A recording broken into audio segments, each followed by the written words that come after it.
I want to take a moment, first of all, to acknowledge that we are on the traditional territory of many nations in this country, and we are grateful to have the opportunity to work, to live, and to meet on this territory. My name is Maggie Fares, and on behalf of Business and Arts, I want to welcome everyone joining us today from across the country.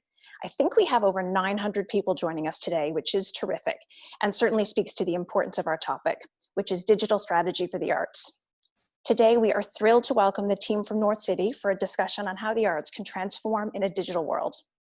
This is part of Business and Arts Arts Response series, which we started back in March. We've hosted quite a few of these sessions, all of which have been recorded, and they're all available on our website. We'll post a link in our chat box, and I do encourage you to take a look. There's some great resources there for the arts sector. Our moderator for today's discussion is Peter Lyman, who is a senior partner with Nordicity's Toronto office. Just a reminder, we will have time for Q&A at the end. We usually allow about 15 minutes for that. You can submit your questions using the Q&A button at the bottom of your screen. And as we've done in the past, we're going to use a polling system, which allows us to focus on the most popular questions that we get asked. So do start to submit your questions as the discussion is going on. Today's session is also going to be recorded and will be available on our website. So with that, let me pass it over to Peter. Peter, over to you. Okay, well, thanks very much, Maggie, and hello, everyone. First of all, I'd like to thank Maggie and BA team to have this opportunity. It's great to talk to people across the country in the arts sector. I would like to begin with a land acknowledgement. In fact, I am currently in New Brunswick, and I'm on the unceded territory of the Passamaquoddy Nation, which straddles both the New Brunswick and Maine territories. So that is my acknowledgement. I'd like to then do a bit of an introduction and ask Mila to flip the screen so I could see what I'm going to say. Thank you. Okay. So first, we're not going to do a big plug for Nordicity, particularly, just to say that we are an international consultancy in the arts, media, and cultural areas. And in fact, we have done a lot of digital strategy projects in Canada. And I guess I'll issue a first disclaimer here is that we will not be giving you a course on how to do digital strategy applications. So just if you're disappointed at that, that's the way it is. Now, I'd like to introduce the team because we are going to be doing this as kind of a panel approach, and in order of speakers, first will be Carly Fry, who's the managing director of the Vancouver office. So maybe Carly, you can say a few words at the introduction. Sure. Yeah, I'm like Peter said, managing a team in Vancouver, although I'm in the Gulf Islands today and acknowledged on the unceded territories of the Coast Salish people. We're very much looking forward to this coast-to-coast conversation, and particularly some BC-based examples of some of our work at the intersection of arts and digital practice. Next is who will be speaking will be Megan Lynch from the Toronto office, a consultant in the Toronto office. Hi, everyone. I'm Megan Lynch, and as Peter mentioned, I'm a consultant in the Toronto office of Nordicity, but today I'm actually joining you from New Brunswick, from the traditional unceded territory of the Wolastoqiyik peoples. And I do a lot of work on digital strategies at Nordicity, and I'm looking forward to the conversation today. Next will be Mila, who is Mila de Chef-Tweddle, who is a senior manager in the Toronto office. Hi, everyone. Yeah, as Peter mentioned, I'm a senior manager out of our Toronto office and joining you today from a very stormy afternoon in Toronto. And just to acknowledge that it's on the territory of many nations, including Mississaugas of the Credit, Anishinaabe, Chippewa, Haudenosaunee, and Wendat peoples. Also very much looking forward to this. I was going to say it's lovely to see you all, but I can't actually see you, although you can see me. So I guess in a way, but yeah, looking forward to the discussion today. Good. So that is introduction of the team that's going to address this subject today. The next slide would show what we would normally put as kind of a table of contents. It's the flow of the session. First of all, we will talk about digital strategy and what it is. Secondly, we will then have I guess, most of the session with the panelists on discussing arc of transformation. That's sort of a framework that we're using to guide the comments and presentations we're making today. Then we'll end up at the end with some financial digital strategy implementation. That's basically, how to pay for any kind of digital strategy initiatives. Finally, of course, we're into Q&A. So that's basically the flow of it. Now, I will give a little presentation on what digital strategy is, and if I could have yeah. So the first thing is it's kind of a shorthand for, I don't know, gimmicky phrase to say it this way, but we really have discovered that digital strategy is strategy. I mean, strategy includes digital in every functional way. It's just that digital has become more important, especially for implementation, so that the integration of digital and strategy is one and the same. When we're doing digital strategy assignments for individual arts organizations, we very quickly bring that together. In individual organizations, it's a kind of a classic way of how we do it anyway, is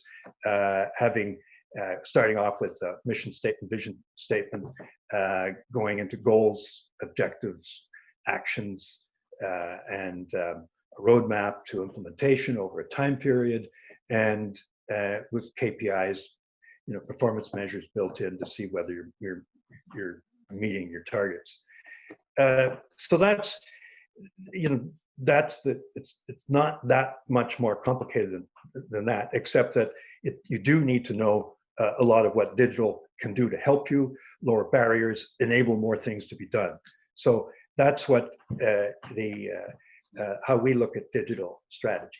One thing what in the pre-COVID days, because it's much easier to make that link in the COVID days, is that this digital strategy, you have to be concerned about it, even if you're not, as an arts organization, doing much digitally or think you could do things the same way as traditionally, and no problem with that. But the fact is that the people, your audience, has changed. The way they communicate, the way they learn, the whole way that they think about things and interact is changed, because obviously people are into a much more digital way of operating. So even if you're not doing digital internally, you got to understand how the people are operating in a digital world. So the next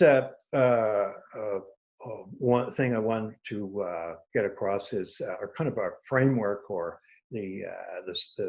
what we call a sector transformation, because we're finding a lot of the digital strategy involve working with others, and so we're really wanting to look at this as trying to get everybody from across the sector, the arts sector, ultimately transformed in the various ways and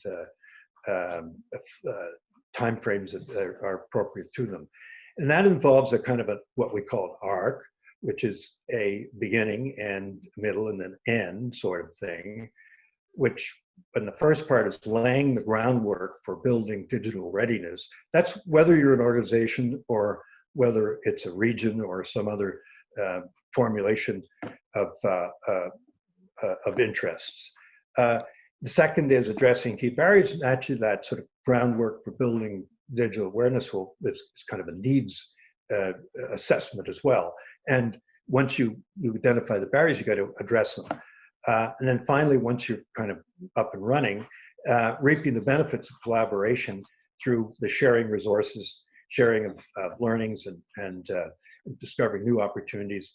That's the kind of going forward after you've been in it for a while. So that's how we're going to kind of work towards this in discussing this with you. The examples we use are going to follow this broad framework of sector transformation. The COVID factor is of course very much of a nudge toward digital strategy. In fact, when we find arts organizations say, well, we weren't doing anything before, but now it's all digital, and going online is our digital strategy. We say, well, okay, if you think that way, but we think it's a little bit more than just going online, because you're faced with the decision, what are you going to put online, and for what reason? Is it just to provide a place for artists to keep up their trade? Is it a place to sell tickets? You can't sell tickets because venues are closed. So what is it for then? Is it for keeping abreast with your audience? And how much online material do you actually need to maintain a kind of a relationship with your audience?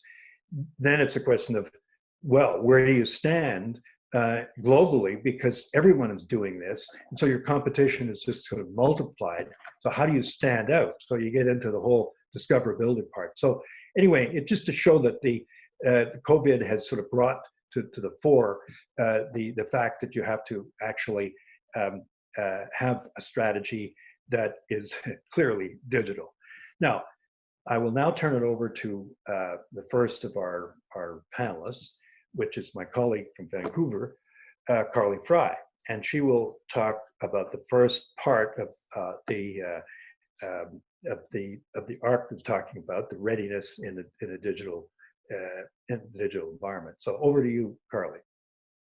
Great, thanks, Peter. Yeah, I mean, the whole impetus, I think, of our work today is trying to highlight some of the key kind of exemplary projects we've had very recent and relevant experience with along this arc of transformation that Peter was referring to. So starting with the piece on assessing need and capacity, the Arts BC DigistARTS initiative was something I wanted to bring up. It was a DSF funded project. We supported alongside Patricia Huntsman. And I think it really highlights how important understanding community readiness is to successful digital strategy implementation. Of course, part of understanding readiness is assessing the barriers to digital innovation, and as a next step, identifying what would be needed to overcome such challenges.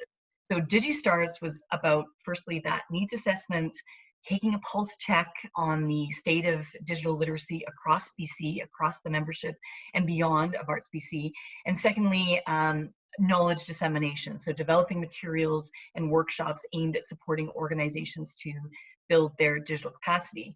So this project was really a stepping stone towards developing much more bespoke and organizationally specific digital initiatives or digital strategies, knowing they would then be based on A, evidence of need, and B, part of a wider sector story.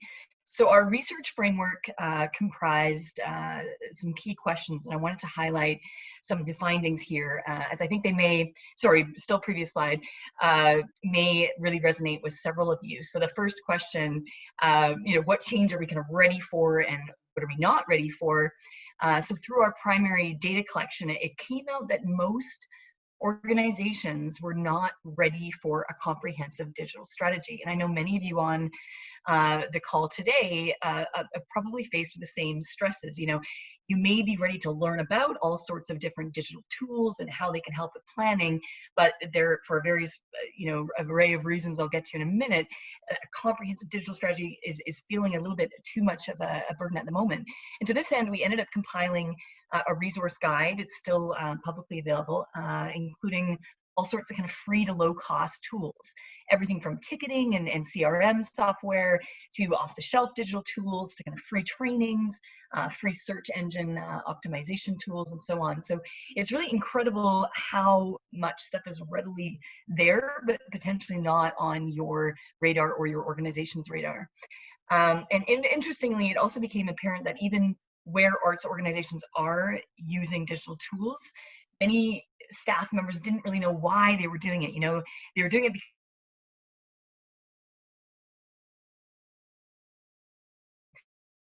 in terms of barriers to innovation, beyond the usual ones we all kind of grapple with, you know, staff time, connectivity, funding, burnout, digital literacy more generally amongst staff, what we kept coming up against was the lack of internal leadership and what is often quite a conservative board culture.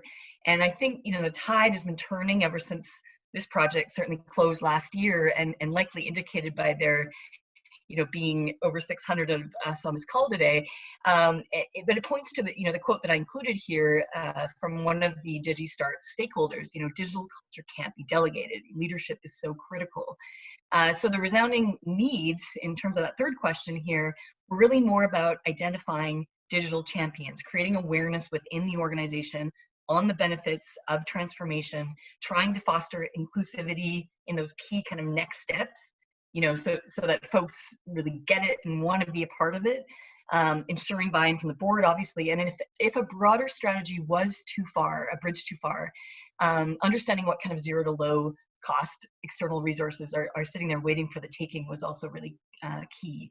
So particularly in kind of unpredictable times like these, we think being able to make those small gains and encourage a trial and error culture, learn from others in the sector, something we'll be speaking a lot about today, become that kind of natural R&D phase that sets you up for an ultimate strategy that not only can be implemented in the most, you know, useful way possible, but one that you're really ready for. So next slide, please, Mila. I just wanted to briefly show you guys what we thought was really telling from the survey work of this project. So we were asking organizations, you know, where they believed they had kind of low to high capacity from these various digital opportunities, which I hope you might be able to read. And if not, I just wanted to show that you know, there's a lot of work obviously still to come to ensure kind of organizations are really feeling equipped for this all the more digital age we find ourselves in. The very processes that have become more urgent, arguably, in the wake of the pandemic, are the very ones that we're seeing kind of low reported capacity to undertake. So the ability to engage audiences online, kind of digitally collaborate between organizations, using digital tools for artistic output are that lower rung of what folks are saying they have very little to no capacity in.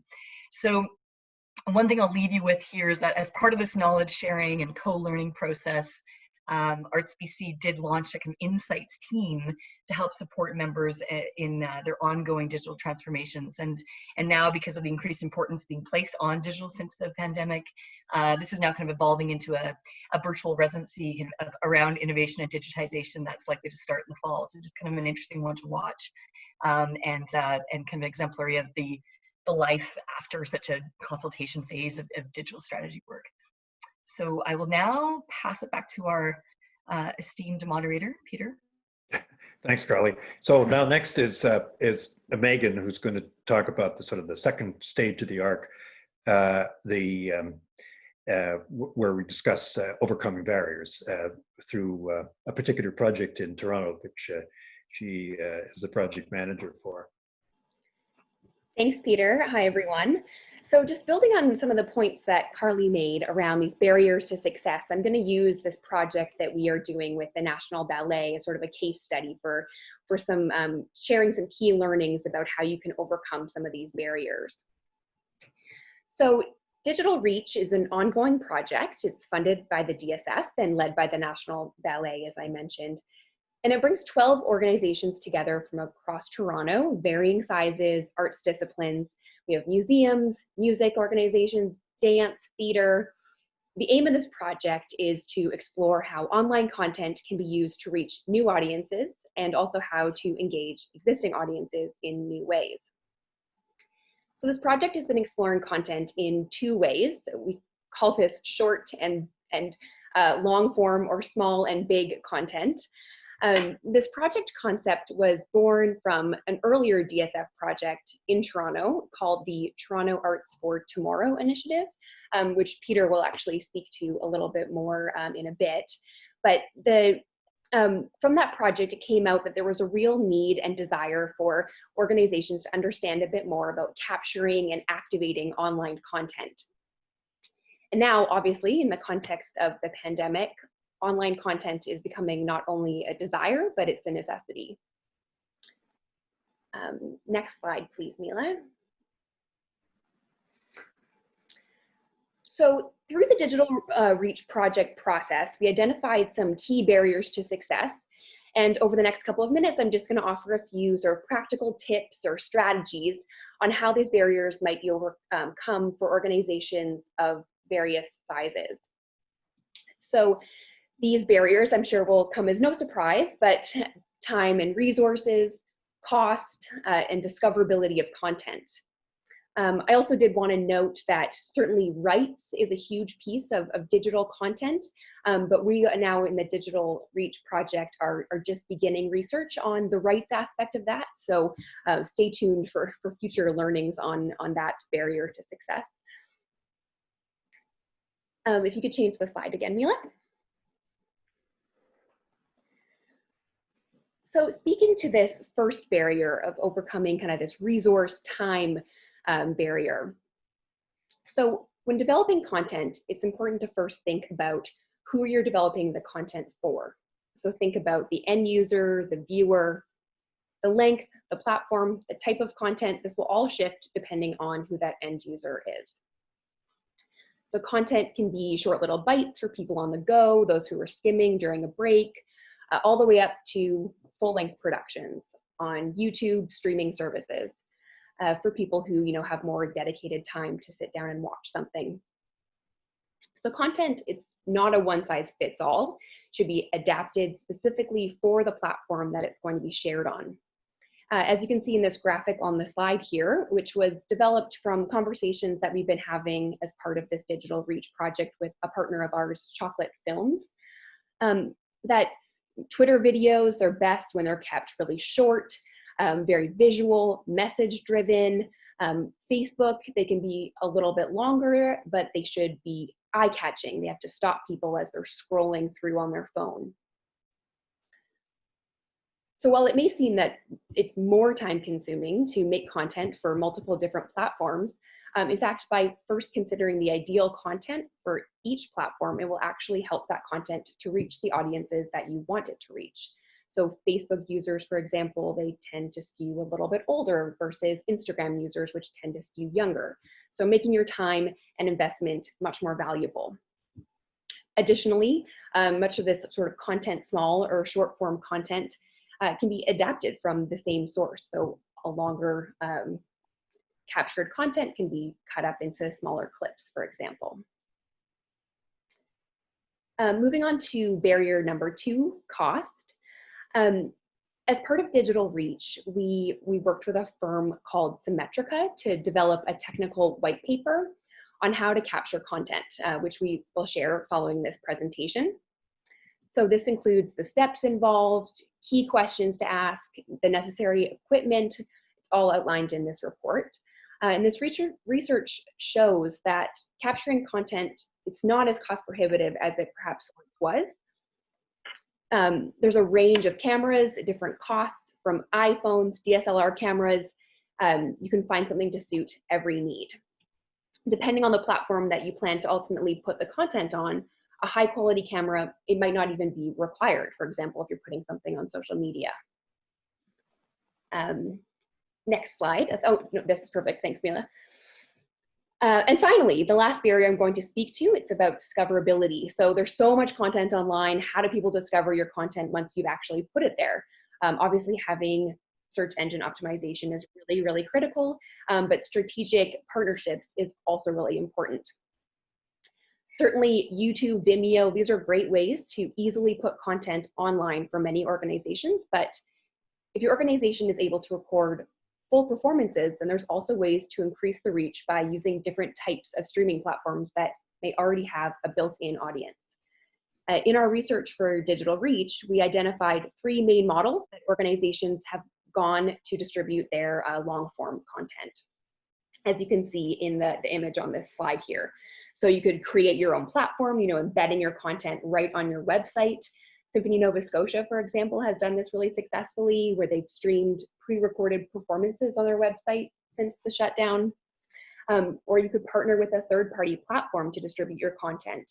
Marquee, Stingray, these are art-specific streaming platforms, so you're reaching an audience that already has a desire to be watching arts content. Or you could do a hybrid model. Stratford, for example, they have a web portal on their website where you can access the content, and then it will take you to CBC Gem. So it gives the audience kind of 2 access points to your content. So I hope this gives you a taste of what is possible in terms of some strategies for getting arts content online. Certainly a huge range of options, and ones that will suit organizations of various sizes and various needs. The Digital Reach project is now moving into phase 2, our pilot project phase, where we are exploring an aggregated content platform, which would pull together content from all of our partners' websites. So we're hoping that through this exercise, we might see how we can maximize resources, reduce costs, and increase discoverability in more of a collective manner. So watch for learnings from that in phase 2, and all of the research that is related to this project, an environmental scan that summarizes much of what I've just discussed today, as well as that technical white paper that I mentioned, that can all be found on the National Ballet's website, but we also will share the link after this webinar. So thank you, and now back to you, Peter. Okay, thanks, Megan. That's very, very helpful. Now we go to Mila, who will prove to be someone who is definitely more than the person who drew the short straw to be the slide changer. We'll talk about the opportunities and benefits of collaboration at both the national level and a hyper-local level. Over to you, Mila. Thanks, Peter. Yeah, so just kind of, I mean, Megan's example, I think, was a great example of how through collaboration you can overcome certain kind of key barriers.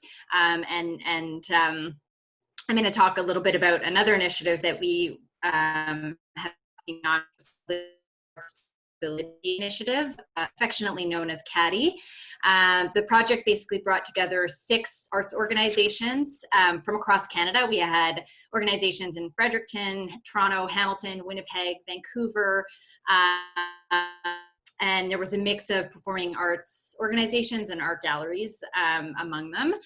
And the project also engaged local municipal partners such as tourism and economic development officers or office. Really interesting mix of and the objective going in was really to explore approaches and solutions that could help boost discoverability of Canadian art among both local and international audiences. And using a sort of co-creation approach, which is a bit of a buzzword, but a good one, we pulled together shared learnings to co-develop these solutions or concepts, I guess, that eventually would be developed and piloted. And because of the collaborative process, we were really able to kind of explore approaches that address the individual as well as the shared or common discoverability needs of the CADI partners. You know, because at the end of the day, it really depends on your discoverability objectives. You know, is it about making online digital content more discoverable in and of itself, which is a little bit what Megan was kind of talking about just now? Is it more about boosting discoverability of Canadian art on the international stage more broadly? Is it, you know, is the objective to increase discoverability of institutions for the sake of conversion or ticket sales? So depending on what your objectives are, you might use different approaches.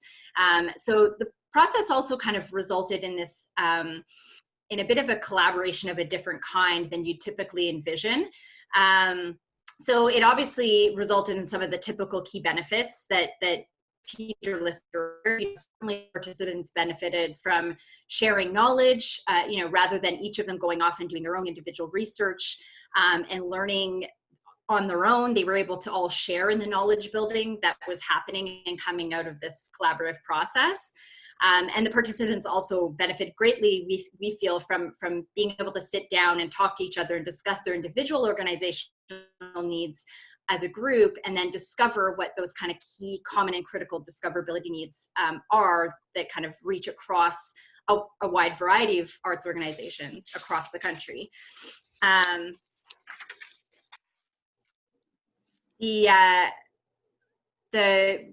Indeed, one of the projects, sorry, I'm just distracted, but I think someone's saying that my sound's not, can everyone hear me, or? I think most can. There's some Okay. comments, but I can hear you. So I think it's just dependent. Yeah, it's just Okay. out a couple times, Mila, that's all. Okay. Great. Sorry, just wanted to make sure before I kept going. So yeah, one of the projects that or concepts that came out of this process was this idea of creating a shared digital marketing campaign that would highlight Indigenous works from across the kind of different TATI partner organizations. And the campaign would kind of target known international markets for Indigenous art from Canada, based on kind of existing tourism and market data that we would get from our municipal. And in this way, the initiative would kind of both position Indigenous art from Canada firmly as a pillar of the art and culture coming out of Canada, but also help highlight kind of the diversity of Indigenous communities and culture that comes from this country. So that was kind of a really interesting example of them coming together and really being able to share or address a shared need. Also, kind of, I think most importantly, the crux of the CATI model was not necessarily that the group came together to develop one thing, but rather that through the process of building this small network of organizations, the group could adopt a bit of a different kind of collaborative model, one where the group might work together to identify a solution that would then be developed and tested with one organization in one city, with the intention that the other participants could benefit from kind of observing and being part of the kind of design process and watching and learning how the pilot goes. So then the solution can be replicated or iterated elsewhere or scaled in that location to include other arts organizations based on the learnings from that initial pilot. So rather than kind of each of them reinventing the wheel, there's an opportunity for the group to test a proof of concept before replicating or iterating it. And one perfect example was one of the pilot project concepts that was identified by the group was to kind of develop a partnership with a local municipality and tap into the city's network of free Wi-Fi hotspots as an approach to location-based discoverability. And the idea there was that it would be tested once in one location, and based on the results and learnings from the pilot, it could either be scaled to include other arts organizations across the city, but it could also be iterated in other cities that have a similar kind of infrastructure of Wi-Fi hotspots across the city. And then, of course, you know, one of the outcomes that was kind of really interesting about this process was that the organizations and their municipal partners were also able to uncover their shared objectives and think through collaborative solutions which kind of strengthened the relationship between the arts sector and the municipality in a much more concrete way than they'd done in the past. So that was kind of an interesting add-on benefit as well. I'm also just going to take a really quick minute. As Peter mentioned, I'm going from collaboration on a national scale to collaboration at the hyper-local level. And so just wanted to take a minute to touch on this idea of co-location and proximity as a bit of an impetus for collaboration. Obviously, many of you or us are probably joining from urban settings. You might share a space with other organizations, or you might be located in a cluster or district with a high concentration of arts and cultural organizations. And what's interesting is, you know, despite kind of feeling like you might be tripping over each other or you're just friendly neighbors, there's really an opportunity for organizations that are clustered or co-located to take that sometimes forced proximity and really harness it for the purposes of discoverability. We recently worked with a group of organizations that are co-located in a dense cultural district. The project kind of aimed to explore approaches to location-based discoverability and technologies that would help address kind of 3 of their shared objectives. So again, that theme of shared objectives, common objectives comes up. So increasing awareness, one of them was increasing awareness in the local community in order to emerge from that kind of anonymity as part of the backdrop of the neighborhood. The other was sort of capitalizing or harnessing the foot traffic that's going through the neighborhood, particularly from folks who are not necessarily part of the community or living in the community. So whether they're coming in from other parts of the city or from outside the city to work or for leisure, like going to a restaurant or something. And then the third one was building a relationship with audiences through authentic moments of interaction that would then kind of hopefully lead to transactions. Rather than leading with the transaction, the idea was to kind of create these great authentic, organic experiences and interactions to build that relationship with the audience. So it was a really interesting process that kind of brought together a group of organizations with their own audiences and their own mission and their own mandates. And instead of just kind of going along as friendly neighbors, they saw the potential in working together to build their presence and role as an anchor of the neighborhood by harnessing that proximity and that co-location. So yeah, that's that one. Thanks, Mila. Now back to Carly. We're falling a little bit behind, so Carly and I'll be finishing up. We'll try to pick up the pace a little bit. And Carly has a very interesting story of an initiative about collective change and the collective change process. Thanks, Peter. I will speak very fast. No, I'll speak concisely on cultivating collective change. This is a really interesting group, the Digital Innovation Group, another DSF-funded project, and the outcome of 6 arts councils across Vancouver Island and the Gulf Islands coming together with the desire to digitally transform kind of how they operate and collaborate and communicate. So it's an interesting case study to speak to on the back of Mila's points, because here it is in a regional context of groups coming together, and we're supporting them on the outset of some research on collective organizational digital transformation, but certainly it's not at the beginning of Dig's impressive journey to date. But I think it's a great example because the kind of proposition that they're out to prove is really inspiring. So you know, what is it? Firstly, that small communities can really band together as a form of digital strategy. Again, it's a really umbrella term, but here is an example of it being a collaboration that's hoping to build a unified vision that's much more likely to be sustainable.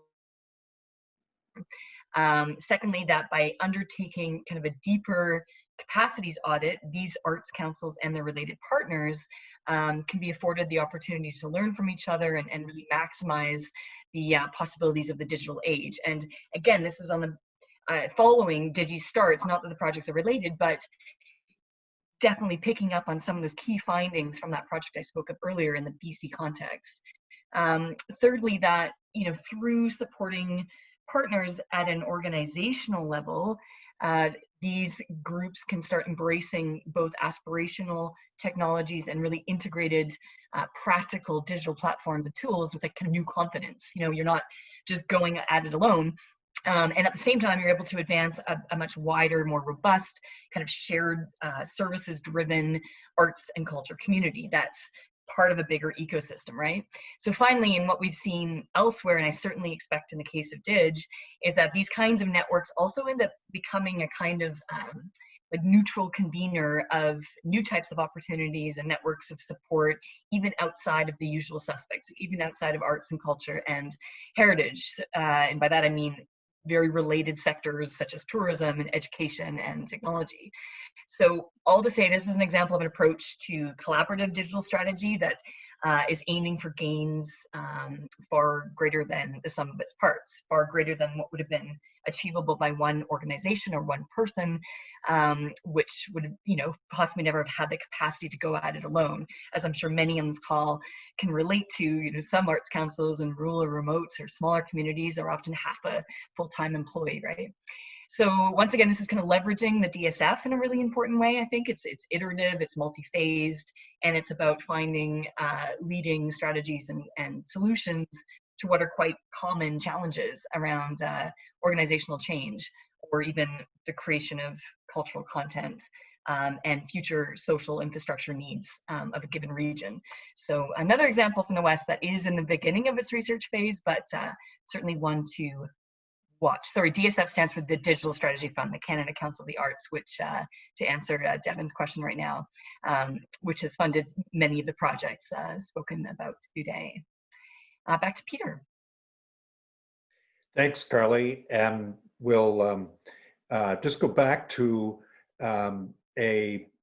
from one project in BC to back to the Toronto case, where we have three highly interesting projects that all come from the original one, which was the Toronto for the Arts of Tomorrow initiative, which is funded, I think, in 2017, 3 years ago. And that is kind of an example of laying the groundwork, where we had a dozen of the major cultural organizations in Toronto participate in it, and it was a kind of basically a strategic transformation project, which begat what we call fondly Sons and Daughters of TATI, which are three other projects which are, after laying the groundwork, we're there to overcome the barriers, and then identifying the opportunities and benefits of collaboration. That's kind of the third stage, where we're actually going into that now, into pilot phase for the three of the projects. Now here's just a list of a bit of some. Okay, so there were the fact that we're going from pilot to operational to make sure that they stay beyond the pilot. They actually perform a function that is will serve all the arts organizations that are participating. Here are the projects. The Toronto Arts of Tomorrow initiative just explained. The Audience Analytics Collective, which is a very exciting one, led by Toronto TO Live, which has 17 organizations, small and large, and is building a shared audience data warehouse by scraping the ticketing engines of the participants and anonymizing the data and coming back and showing how your particular organization fares in terms of the audiences versus the future, or versus the rest of the arts organizations. Now, of course, that's when we had audiences, but still having a baseline and then getting that organized for when they come back, as well as adding the online audiences is something to be done there. Digital Reach, that's something that led by the National Ballet that Megan talked about, so I don't need to get into that. DigitARTS Toronto is the one which is by Lyman, which is aimed at the whole discoverability issue, which, if you recall, when I first mentioned the subject of once you're online, how do you make people figure out where you find you? And a lot of that has to do with search engine optimization, which is a term lots of people know, but very few people actually know how to do it. So we're trying to have a way to collectively educate and create a lexicon of terms and so on that are particular to the arts, and help the arts community in Toronto. So that's an interesting, just a way to finish off that kind of arc business of showing how in this over a 3-year period we've sort of gone through that framework. So the last piece that I will do, and then we can open up for questions, is about money. And want to make a comment that it's not that the Canada Council knew that COVID was going to happen, but it is fortuitous that the investment made by the Canada Council, and I know there's a lot of frustration of people who didn't get funded from applications, but we too have those scars on our back. But basically, they've made an investment. There's more awareness, more literacy, more collaboration, more understanding how to collaborate.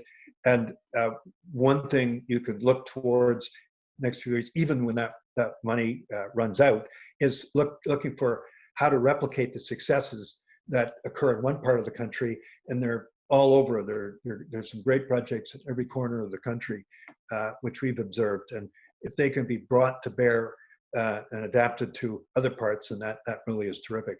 But if beyond that, there is other funds that we certainly have figured out how can be tapped to actually provide the investment to make a lot of this happen, because obviously it's limitations, as you know, about what the DSF can finance and what the Canada Council can afford.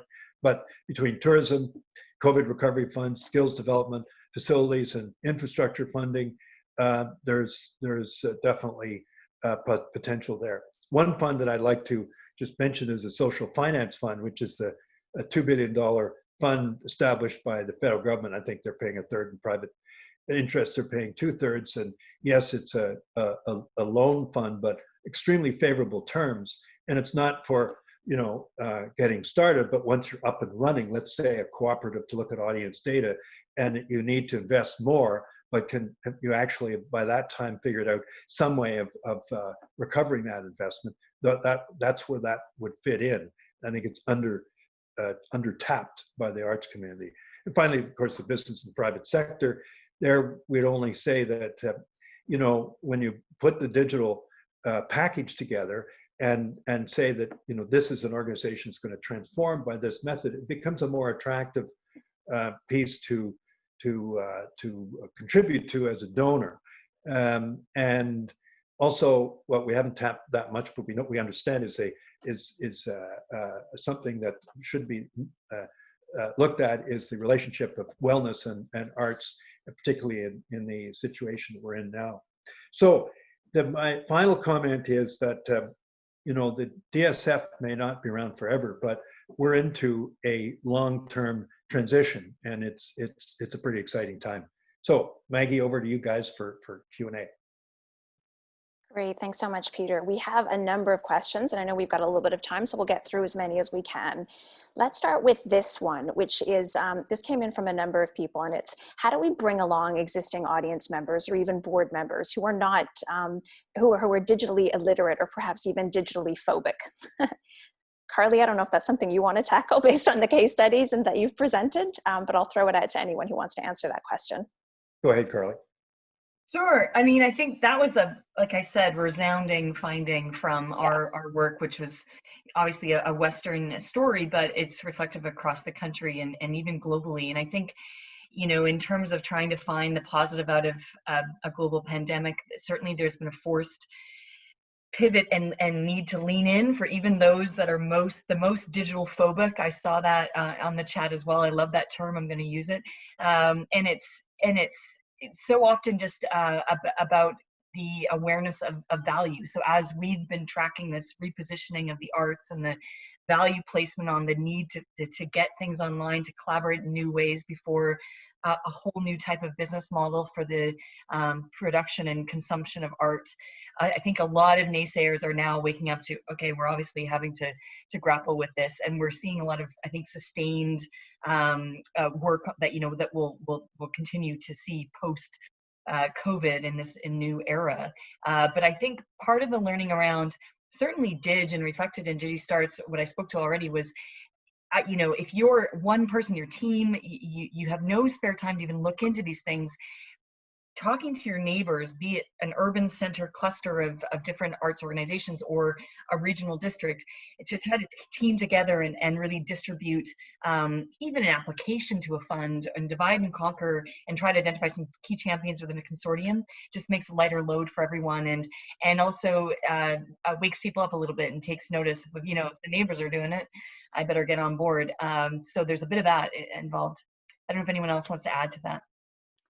Yeah, I was just going to briefly jump in just to build off that. Obviously, we talked a lot about our kind of big collaborative projects here, but we've also been working a lot one-on-one with organizations of a wide variety of kind of shapes and sizes on their digital strategies. And one of the things that's kind of, this has come up over and over again, and it's, the solution really is that the organizations need to transform as well. There needs to be a bit of a change management process that happens. And a lot of it is around just rethinking how you're defining your audience, right? I think a lot of us are still wrapping our heads around the fact that a digital audience is still your audience, right? Just because they're interacting with you digitally. And in fact, I think, you know, it's come up a couple times in this conversation, you know, we're talking about how organizations are going from having a fairly small in-person audience to now, in the time of COVID, their audience has increased, you know, hugely, because all of a sudden they've got people joining from all over the world, all over the country, who wouldn't normally be able to attend an event or a performance or a festival or whatever in person. So it's kind of a really interesting, I think in some ways this time has shown us, it's sort of forced us to acknowledge that the digital audience actually is just so valuable and in some ways equally valuable from an engagement perspective to the in-person physical audience. No, that's great and true. And I mean, we've got literally representation from coast to coast on today's call. And I think I saw a couple of people from the UK joining us as well, which is great. So, okay, another question that came up quite a bit was any suggestions you have for arts organizations to collaborate with technology companies? Who wants to take that one? I can start off if you guys want to. You know, in the UK, they did, paid for, this is the Nesta and the Arts Council of England, some 50 projects where the whole objective was to have a technology company work with an arts organization.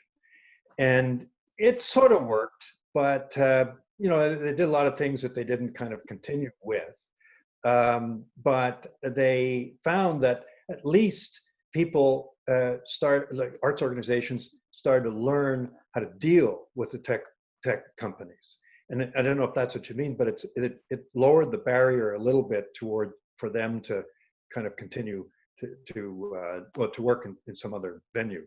And we've seen that too, that in some of our individual consultations with organizations, that, you know, once you kind of are able to bring vendors to the table and kind of work through that process with that arts organization, then they become more familiar and comfortable with the whole process. And I think that's one of the things that's going to be a major benefit to the whole community from the DSF funding. If anybody else wants to. Yeah, no, just to add on to that, just that having people in the same room and being able to kind of speak the same language, I think can really help to help that collaboration be effective. You know, that tech and the arts sometimes are speaking maybe about the same thing, but in different ways. So just having those conversations, yeah, it's a great way to start. Great, thank you guys. And then how, this is another question that came in quite near the top. How can funders support digital transformation of arts organizations? How? Mila, I see you nodding. Do you want to take that one? Well, no, I mean,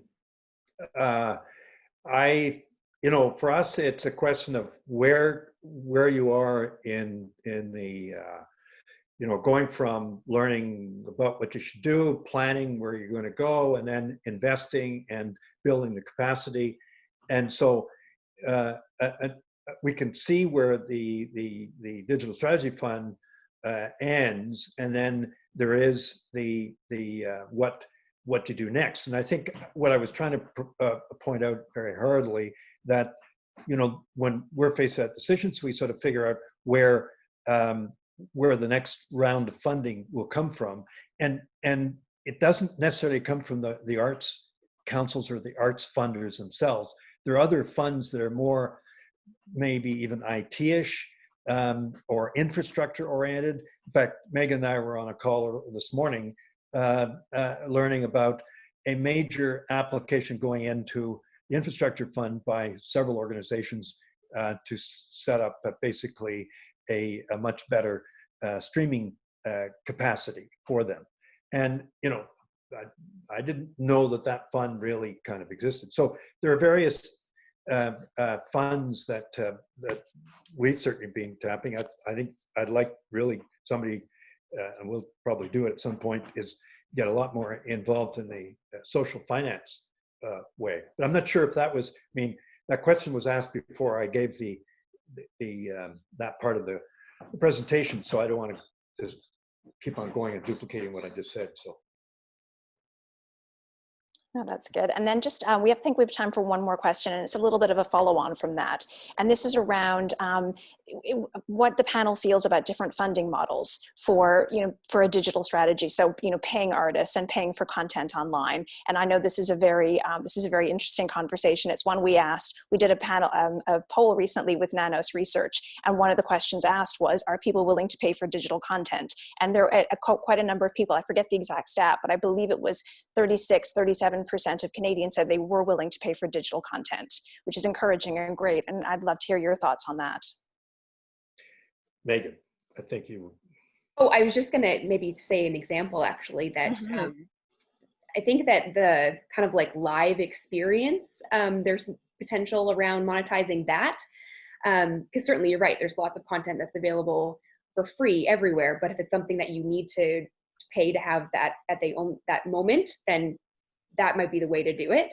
One of the platforms that I mentioned in my chat was Marquee TV. They recently did a live streamed event, just like one night only, with the London Royal Opera House, and they charged, instead of like their monthly subscription fee, they just charged like $5.99 one-time fee to watch that live performance. So that might be a model to kind of explore moving forward, is rather than a subscription model, but just the pay for the one-time performance model. I like Ron Walker's note. This just came in about using the streaming as a kind of a members benefits one. That would be, we know that other organizations, no, you can't charge $4.95 a month because people think that they're paying too much or whatever. But if you bundle it with, you be a member and this is what you get, and we get that too.